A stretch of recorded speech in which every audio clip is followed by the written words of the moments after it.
واو، طالبانو د پاکستان د استخباراتي ادارې یا هم ISI 2 افسران ووژل. دا چې یاد افسران چا څنګه او ولې وژلي په اړه یې لوړپوړي چارواکي څه وایي. بشپړ حال را سره همدغه روانه ویډیو کې کتلی سي. سلامونه قدرمنو لیدونکو، زموږ مشال پریس یوټیوب چینل ته ښه راغلاست. یو وسلوال د پاکستان 2 استخباراتي افسران وژلي.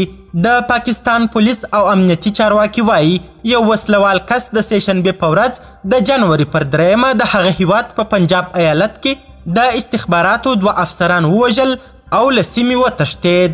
د پاکستان د پنجاب ایالت د خانیوال ناحیې د پولیسو یو جګپوړي مشر مرتضی بهاټي وویل چې دا برید هغه مهال وسو چې دغه 2 استخباراتي افسرانو غوښتل خپل موټر په یو پارکینګ کې ودروي. د دغه 2 افسرانو د وژل کېدو مسؤلیت چې د طالبانو او نورو اورپکو په نیول کېدو کې مشهور وو تر اوسه چا پر غاړه نه دی اخیستی.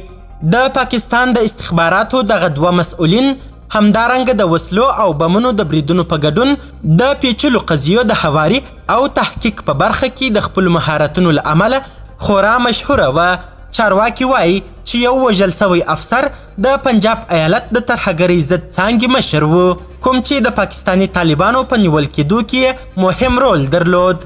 وروسته له هغه چې د تیر کال په نومبر میاشت کې د پاکستان له حکومت سره د پاکستاني طالبانو اوربند پای ته ورسید، یادې ډلې په وروستیو میاشتو کې د هغه هیواد پر امنیتي ځواکونو بریدونه ډیر کړي دي.